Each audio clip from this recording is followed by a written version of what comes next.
اللہ تعالیٰ نے انسان کو بنایا ہے اور انسان بھولتا بار بار ہے اور خطائیں بھی بار بار کرتا ہے۔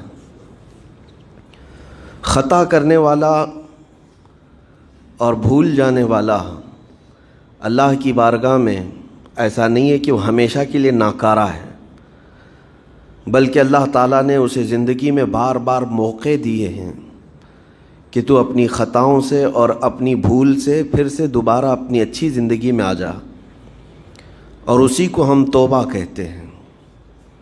توبہ کا جو آپشن رکھا گیا ہے انسانوں کے لیے، مسلمانوں کے لیے خاص طور پر، بہت ہمت والا ہے دروازہ ہے، بہت ہمت والا دروازہ ہے۔ اور اسی وجہ سے حدیث پاک میں یہ ہے کہ گناہ کرتا ہے بندہ، پھر توبہ کرتا ہے، پھر گناہ کرتا ہے، پھر توبہ کرتا ہے، یہ کرتا رہتا ہے۔ فرشتے اللہ کی بارگاہ میں عرض کرتے ہیں کہ مولا یہ تو بار بار وہی کرتا ہے، پھر توبہ کرتا ہے۔ اگر ہمارے ساتھ کوئی غلطی ایک بار دو بار کر دے، تیسری بار تو ہم اسے چھوڑیں گے بھی نہیں۔ انسانوں کی طبیعت تو یہی ہے، لیکن بندہ جب بار بار ایک خطا کرتا ہے اور پھر توبہ کرتا ہے، پھر خطا پھر توبہ، تو فرشتے جب اللہ کی بارگاہ میں یہ عرض کرتے ہیں کہ یہ مولا یہ ہر بار یہی کرتا ہے، تو جانتے ہیں پروردگار عالم کیا فرماتا ہے، ارشاد فرماتا ہے اے میرے فرشتوں، میرا بندہ مجھے رحمان سمجھتا ہے اس لیے بار بار توبہ کرتا ہے، مجھے وہ ارحم الراحمین سمجھتا ہے، ورنہ کون بار بار اللہ تبارک و تعالیٰ کی بارگاہ میں دروازہ کھٹکھٹاتا۔ تو رب تبارک و تعالیٰ ارحم الراحمین ہے، یہ تصور ہر مسلمان کے ذہن میں ہے، اس کی وجہ سے وہ کبھی مایوس نہیں ہوتا۔ اور شیطان کا سب سے بڑا حربہ کیا ہے جانتے ہیں آپ؟ سب سے بڑا بہکانے کا اور گمراہ کرنے کا اور ہمیشہ گناہوں میں ملوث رکھنے کا سب سے بڑا آلہ کہ بندے کو سب سے پہلے نا امید کرتا ہے، اب تیرا کیا ہوگا، تو تو بہت برباد ہو چکا ہے۔ یہ جو خیال شیطان ڈالتا ہے دل میں، اس کے بعد پھر وہ بندہ جری ہو جاتا ہے، اب میرے توبہ سے بھی کچھ ہونے والا نہیں ہے، جو جس طرح زندگی چل رہی چلنے دو، ارے 50 سال ہو گئے اب تک میں یہی کرتا رہا، اب کیا سدھروں۔ یہ جو خیالات ہے یہ شیطان ڈالتا ہے تاکہ اس کی کفر پر موت ہو جائے، تاکہ وہ ہمیشہ گناہوں کی موت مرے۔ نا امیدی جو ڈالتا ہے شیطان، اب میرے ساتھ کچھ ہونا نہیں ہے۔ نہیں میرے عزیزو، رحمت عالم صلی اللہ تعالیٰ علیہ وسلم کی بارگاہ میں کیسے کیسے لوگ آئے اور ارحم الراحمین نے ان کی توبہ قبول کی۔ آپ کو ایک بات میں بتاؤں، سیدنا عمر ابن خطاب رضی اللہ تعالیٰ عنہ کا دور ہے، مثنوی شریف میں مولانا روم فرماتے ہیں جنت البقیع آپ نے سنا ہوگا، قبرستان مدینے کا، مدینے کے قبرستان میں رات کے وقت ایک بوڑھا آدمی 80 سال کا جو بانسری بجاتا تھا اور اسی سے پیسہ کماتا تھا، اس کی بانسری میں بڑی اچھی لے تھی، بڑی سر اچھی تھی، لوگ سنتے تھے اور پیسے دیتے تھے، لیکن بڑھاپے میں جب سانس پھولنے لگ جاتی ہے، ہانپنے لگ جاتا ہے، سانس نہیں ٹھہرتی، تو بانسری کیسے بجتی؟ اس کی لے ٹوٹ جاتی، لہجے بدل جاتے۔ بوڑھا آدمی، اب اس کی بانسری سننے کو کوئی آتا نہیں تھا اور پیسے ملتے نہیں تھے، تھک ہار کر کے وہ آیا، رات کا وقت تھا، جنت البقیع قبرستان میں، 80 سال کی عمر کا ہو گیا ہے، اس نے بانسری توڑ دی، کہا زندگی بھر جس چیز سے میں کماتا تھا اب میری سانسوں نے جواب دے دیا، جسم پھولنے لگا ہے، سانس زیادہ آنے لگ گئی ہے، اب میرا کھانا پینا کیسا چلے گا؟ خیر ارحم الراحمین ہوں تو تیرا ہی بندہ، میرے اہل و عیال نہیں، میرے رشتہ دار نہیں، مجھے اگر تو بھوکا مارنا ہے تو اسی قبرستان میں مار دے، یا اگر میری زندگی باقی ہے تو میرے رزق کا انتظام کر دے۔ وہ رو رہا تھا 80 سال کی عمر میں۔ جب بندہ لاچار و مجبور ہوتا ہے تو پروردگار کو ہی یاد کرتا ہے۔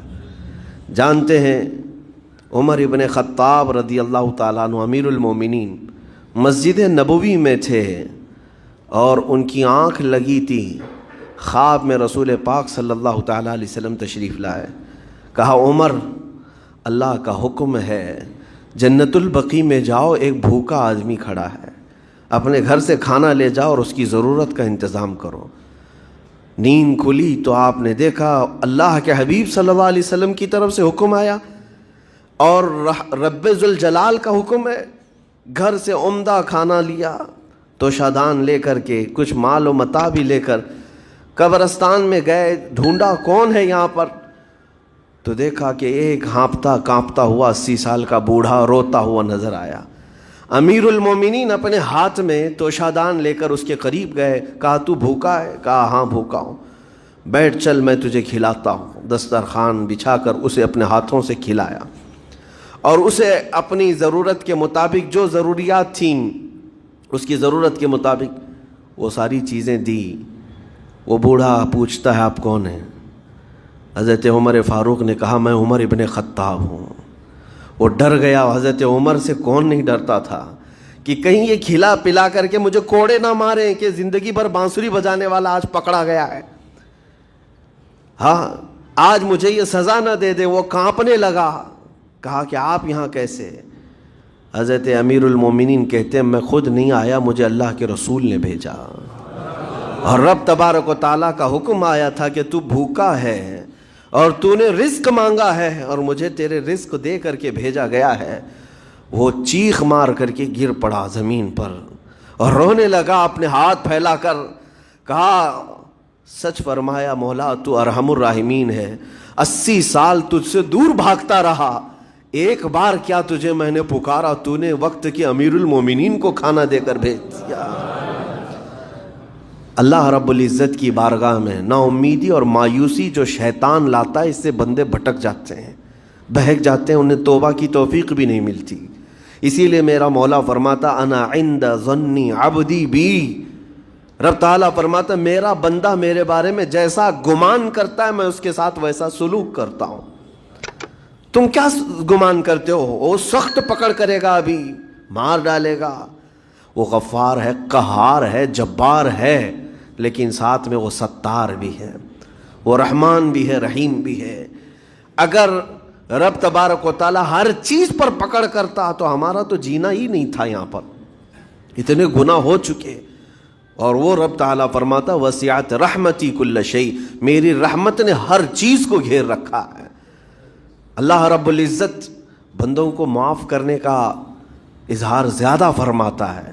اور جانتے ہیں آپ گناہ جب عام ہوتے ہیں, میں آپ کو اپنے گھر کی بات بتا دوں. میرے گھر میں آپ 4 دن کے مہمان بن کر کے آئے ہیں. کبھی میری کھڑکی توڑ رہے ہیں, کبھی دروازہ توڑ رہے ہیں, کبھی ہمارے گھر کے برتن پٹک رہے ہیں, کبھی فرشی اکھاڑ رہے ہیں. کب تک برداشت کروں گا؟ آپ کو نکال کر باہر کر دیں گے. مہمان نہیں, یہ بلا ہو گئی ہے, گھر سارا اجاڑ رہا ہے. ایک چیز پر چھوڑ دیا جائے, 2 چیز پر چھوڑ دیا جائے, یہ انسانوں کی فطرت ہے, انسانوں کی فطرت. لیکن رب کائنات اپنی کائنات میں ہم بندوں کو اتارا ہے, ہم نے کیا نہیں بگاڑا اس, اپنے گناہوں سے اس کی زمین کو لال کر دیا. ہاں اس کی نافرمانی سے ہم نے اس کائنات کے رنگ کو بدل دیا. کھلے عام گناہ, ننگا پن, بے حیائی, عیاشی, سب کچھ ہوتا رہا. اس کی کائنات ہے, اس کی زمین ہے, اس کی سلطنت ہے. اور ان گناہوں کی وجہ سے جانتے ہیں آپ سمندر اللہ کی بارگاہ میں عرض کرتا ہے کہ مولا تو مجھے اجازت دے دے, میں ایسی طغیانی لاؤں گا کہ یہ سب ہلاک ہو جائیں گے. ہوائیں اللہ سے اجازت مانگتی ہیں, تو مجھے شدت دے دے, میں اتنا تیز اڑاؤں گی کہ ان کے پرخچے اڑ جائیں. لیکن جانتے ہو اللہ کی طرف سے جواب کیا آتا ہے؟ سمندر کو بھی رب تعالیٰ فرماتا ہے, ہواؤں کو بھی کہتا ہے رب تعالیٰ رک جاؤ, میں میرے بندوں کے انتظار میں ہوں, میرے بندوں کی توبہ کے انتظار میں ہوں کہ میرے بندے میرے پاس لوٹ آئیں گے. اسی لیے اللہ کے حبیب صلی اللہ تعالیٰ علیہ وسلم ارشاد فرماتے ہیں اللہ تعالیٰ کو سب سے زیادہ خوشی کس بات کی ہوتی ہے جانتے ہیں؟ رب تعالیٰ اپنے بندوں سے کب خوش ہوتا ہے؟ مثال دے کر کے میرے آقا نے فرمایا, مثال دے کر سمجھایا. صحرا میں, ڈیزرٹ میں ریتیلے میدان ہوتے ہیں, اس کا سفر بڑا ڈینجر ہوتا ہے. آج بھی ڈیزرٹ ہیں بہت سارے, سہارا ڈیزرٹ کا نام سنا ہوگا آپ نے. ہم گئے ہیں 200-250 کلومیٹر تک آپ چلتے رہو گاڑی, نہ ایک درخت نظر آتا ہے, نہ پہاڑ نظر آتا ہے, نہ گھر نظر آتا ہے, کچھ بھی نہیں. اس طرف میدان ریت کا اور آسمان لگا ہوا دکھتا ہے, ادھر بھی آسمان, تنہا ہم اکیلے نظر آتے رہتے ہیں.